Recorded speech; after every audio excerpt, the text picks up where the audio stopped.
Namaskar, this is Late Edition. Tonight we'll discuss one of the 6 anti-corruption bills government hopes to get cleared in Parliament. The Public Procurement Bill of 2012. It was introduced in the Lok Sabha in May of 2012.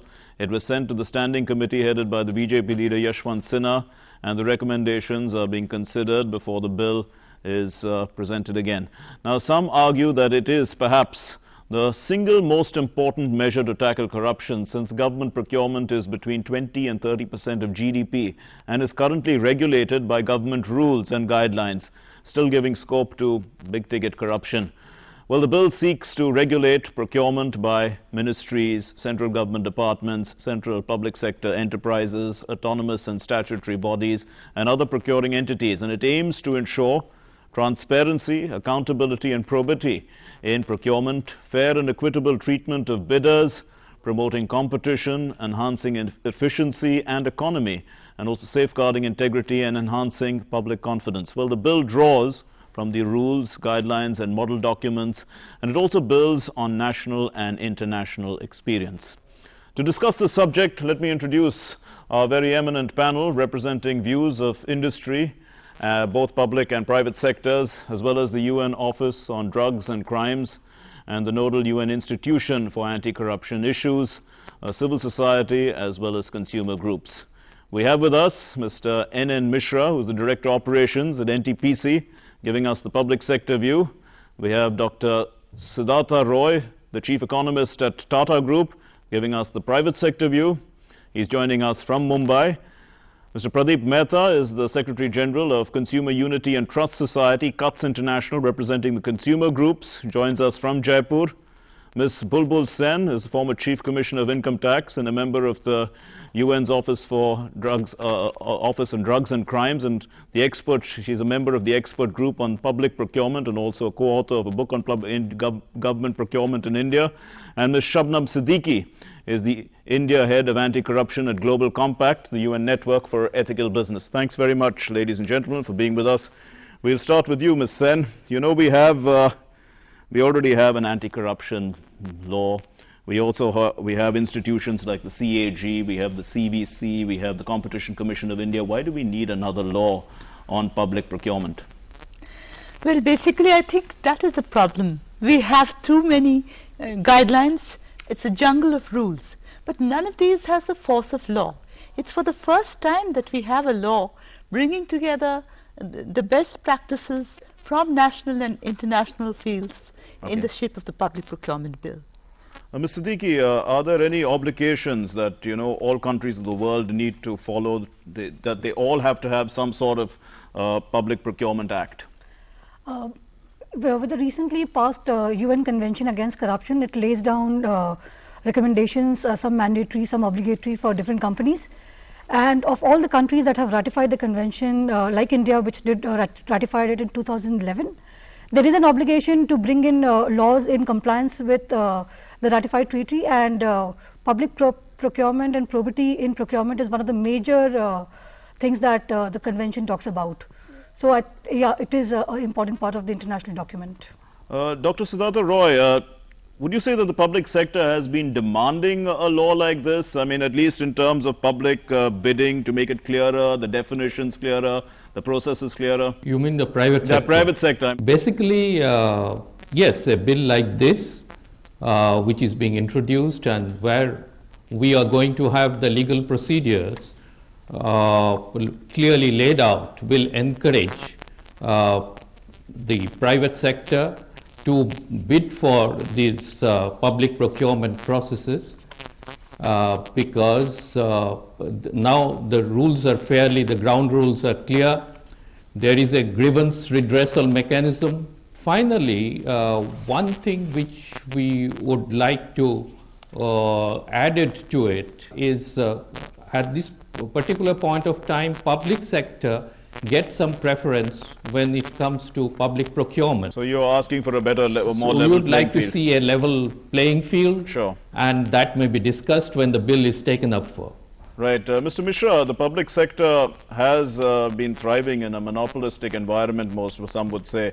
But do you feel that this bill would put you at a disadvantage? Because as Dr. Roy says, You know, I mean, you all seem to have had some advantages, they at least perceived advantages in terms of public procurement, and now that seems to be taken away. Very clear that the public sector welcomes any step which brings in efficiency into the procurement process, which brings in more transparency, which brings in a major changes the grievance redressal mechanism, and overall tries to provide a level playing field. But let me respond to what Dr. Roy had said. It is essential that the government should retain some control as far as providing some protection when procurement for technology is concerned, when to keep the country self-sustained in advanced technology. Okay. I think this should have a limited time validity. And after that, the level playing field is available for everybody. Let's bring in Mr. Pradeep Mehta into the discussion. We understand that CUTS International has analyzed this bill in detail and has also given various recommendations. I mean, how much of public procurement is going to help the consumer, actually, since you're a consumer group? As a consumer group, we are concerned with the economic welfare as a whole, rather than just directly the issues of consumers. Because consumers are the raison d'etre of all economic activities. Now, in the context of public procurement, we were the first organization in India to have done a very major study, 2 volumes of this, looking at the kind of public procurement system which exists in the country and what is it that is needed. Following the study, we have also submitted our recommendations to the government, as well as the Parliamentary Standing Committee on the bill that it has brought forward. Let me also disabuse the notion that there was no public procurement legal framework. The legal framework does exist in the general financial and accounting rules, right, except that it is not holistic, nor does it sort of cover all the possible aspects. So what we are doing in India as a specialized public procurement law is not something which has not happened elsewhere in the world. Thank you. Okay, Ms. Sen, you wanted to come in and add to that, or just wanted to come in on that. I wanted to say that what was there was a collection of rules, did not have the force of law, basically, and basically there were no strict punishments for infringement. Now, with this, there are punishments for corrupt behavior like bribery. For the first time, both sides of bribery, the bribe taker and the bribe giver, are covered. Secondly, what I wanted to say is anti-competitive behavior. That also is punishable under this act. Cartelization, bid rigging, etc. This is certainly not covered under general financial rules. Right, but Ms. Sen, you know, I mean, the national manufacturing policy gives preference to domestic companies. Does that in any way, you know, because this policy is supposed to have the overarching law on public procurement, and it's supposed to be fair to all companies, both foreign as well as domestic, does that in any way go against it? I think that's a very good question you have raised. Actually, I find the bill is very balanced on that. The general rule as laid out in section 11(1) of the bill says that the procuring agency cannot discriminate between different categories of bidders. That is the general rule. But there is a place for an exception. If government feels that to promote domestic industry or for any other public interest or socio-economic needs, especially as say the small scale sector is a socio-economically important sector for India, for such reasons government can take exception from the general rule of non-discrimination. From this point of view, the present policy of giving preference to the small scale sector, which has now been enhanced to 20% of procurement by all central agencies, that can remain, that will not be in clashing. The national manufacturing policies stress on domestic value addition in very crucial areas like solar energy or defense production, etc. That would also not clash with this. So the exceptions in the bill are there, though non-discrimination is the general rule. Right. Dr. Siddhartha Roy, In many countries, public procurement actually favors the domestic market, the domestic manufacturers. Would you feel that, bringing in foreign players and giving them the same sort of rights as domestic players is good for our industry here in India? Oh, well, in many countries it is there, but a bit theoretically. If you are a signatory to the GPA agreement, then of course you have to offer that kind of facility.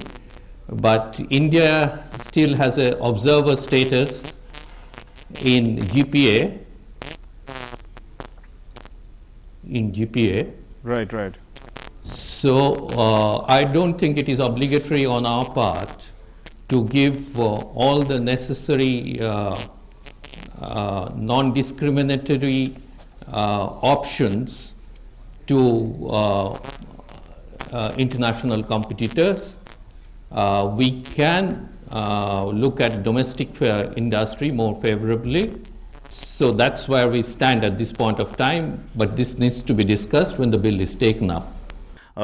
Ms. Siddiqui, essentially this is an anti-corruption law, and what do you think? Do you think its measures are strong enough to, are they effective enough to control corruption? Yes, I think it's definitely a good first step in the right direction. This is just the beginning, the bill getting passed. There will be a lot of rules and guidelines which will come following this. But what about the punitive measures? The punitive measures, especially the grievance redressal mechanisms that are in place through this bill, are really effective because it's for the first time, as Ms. Sen was saying, that both the supply and demand side of corruption is being dealt with in the bill, and that has not happened before. So it's definitely a good first step, but this is not the only bill. There will be other bills that will need to get complemented with this one, as well as the guidelines which will really have an impact on the implementation of the bill. Mr. Mishra, a jail term of up to 5 years. There's also fines of up to 10%, debarment.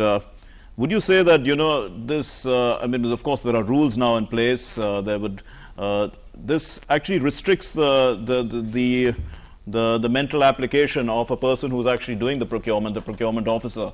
What does he need to do? He just needs to follow rules. What's his purpose otherwise? I would perceive this as a first step to speed up procurement process in public procurement. And once you speed up process, the results, the deliverables are much faster, are much quicker, are much efficient, and are measurable. And as far as the deterrent is concerned, the deterrent will only help in delivering more efficiently and more faster. I would not say that it would be a mental block in taking decisions, in trying to find a solution to a problem. Right. Mr. Mehta, does the domestic industry need some sort of protection from foreign players, or would you think that, the consumer just benefits because of more and more competition, but we can't just let foreign competition take over? Not really, but let me go back to the issue of competition as such. We already have the Competition Act Commission to of deal India, with anti-competitive practices in public procurement. I'll give you one case. LPG cylinder manufacturers were penalized by the Competition Commission of India for bid rigging and collusion. On the other hand, there is also a national competition policy in the going which talks about competitive neutrality. Now, when you come specifically to the question that you asked me, domestic versus foreign, that would depend upon how far we are able to keep our doors open and to what extent we have obligations. Dr. Roy spoke about the government procurement agreement at the WTO, and we are now perhaps on the way to join it, and if we do join it, then we cannot really practice non-discrimination. Let me give you an example of foreign versus domestic. There is a big debate in India on FDI in retail. Right. Now you are already allowing large organized retail chains to come, but then why prevent foreign chains also to come in order to improve the market? And ultimately, any any good, healthy competition helps not only the economy but consumers as well. Okay, Ms. Sen, what does this bill actually lack? I mean, we're looking towards the future. Are there challenges? What do you think? Well, I think in the study we did on public procurement, which is right here, we had analyzed one or two major lacuna, and we made recommendations to the government and to the Standing Committee of Parliament on this. This is basically the fact that I find it's a great weakness that the dispute settlement mechanism only has power to make recommendations to the procuring body. Had it mandatory powers, as is the case when we study international legislation on this point, it would have been much stronger. That is one major point. The second major point we find is that green procurement is the buzzword of the day. And in India, we are in danger of really letting the environmental issues go out of hand. So there is a clause there which gives a very good opening that while specifying the criteria, environmental criteria may also be mentioned for the bidder to follow specifications. But had this been made not optional but a mandatory requirement, at least in a limited way for easily doable environmental acts. For example, Brazil has a requirement that at least 50% of its textbooks should be made from recycled paper. At least in some small areas, if it was mandatory, I think it would be good, and I'm looking forward to the rules to touch up these points. Ms. Siddiqui, what are the international practices with regard to the green shift in sort of procurement? I think what most countries, especially in the United States and Korea and other places, are doing is that for procurement they are looking at the the lifetime cost of a contract rather than the immediate financial cost, and that makes the contracts and procurement more energy efficient and long lasting, which is eventually better because procurement is supposed to enhance development and rather than stop it. So the green procurement is definitely not only a buzzword, but it is a necessity with the rapidly global warming that we keep talking about, and we keep making industries liable, and not only for energy efficient industries but for all industries. Mr. Mishra, NTPC as a public sector organization, what are the systems that you all employ in terms of procurement, and some of the best practices? You could just tell us a little bit about it. See, in NTPC, when we started way back about 35 years back, when we started our procurement practices for large power plants in the country, we were mainly guided by the World Bank rules of procurement. And it is their fundamental principles on which our procurement documentation was first prepared before we went in for the first procurement. And in fact, it is NTPC who did a lot of procurement for World Bank aided projects for other sectors other than power also, because they found that our systems and practices were more equitable, more transparent, and more aligned to international procurement practices also. And we have been continuously improving on this. We have been taking feedbacks from other international players who do large procurements for, in the country and outside. And till date, we have no major issues as far as efficiency and speed of procurement is concerned. Dr. Roy, post the award of a contract, do you feel that this bill needs to be a little clearer about procedures of payments? We did talk about dispute settlement, redressal, etc. But do you think that it needs to be more, clear in terms of these areas? Yes, certainly. In fact, that's very important from the private sector's point of view, because in most of the cases, what happens is that you get the contract, you do the work, and then subsequently your bills remain unpaid for a long period of time. Right. So you want that to be, you want a time clause to be put in, or what? If there is something in the bill which prevents that, some kind of a time clause. And the second thing is the context. When you are implementing the bill, the contracting context may change. Suppose you are sort of supplying power to a distribution agency, and suddenly you find that coal which you were supposed to get is not coming to you, then how will you provide the power at the kind of rate at which it has been agreed? Okay. Right, we'll bring in Mr. Mehta now. We know that Cuts has brought in lots of recommendations for this bill, and many of them have submitted to the Standing Committee. Could you just throw some light on some of the recommendations that you gave to the Standing Committee? I'll do that, but just before that, let me also inform the panel as well as the audience that we cannot have a Christmas tree as far as the public procurement law is concerned. And what do you mean by that? Public policy objectives, we cannot put in everything possible in a particular law. Okay. There are different laws for different, there are different policies for different objectives. For example, green procurement. There is already a major initiative by the government to promote green procurement.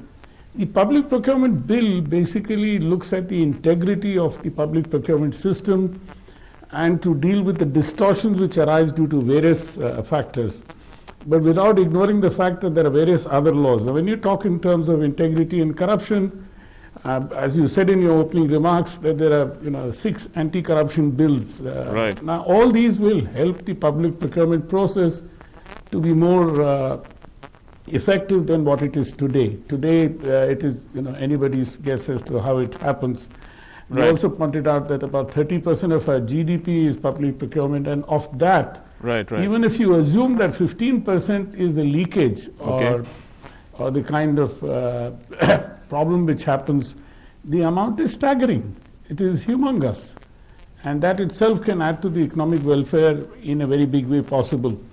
Now, insofar as the bill is concerned, the Code of Integrity is very good. Okay. And it is binding on both the procuring authority and the bidders. Okay. And so on. And Bulbul Sen has spoken about it at length. And including there is also a safeguard against vexatious and frivolous complaints. Okay. But if you make a false complaint, then you are liable for fine rather than that you can get away scot-free. Right. Okay. We'll take just one comment, a few comments from Dr. Roy. This Integrity Pact, has the private sector, not been keen on it?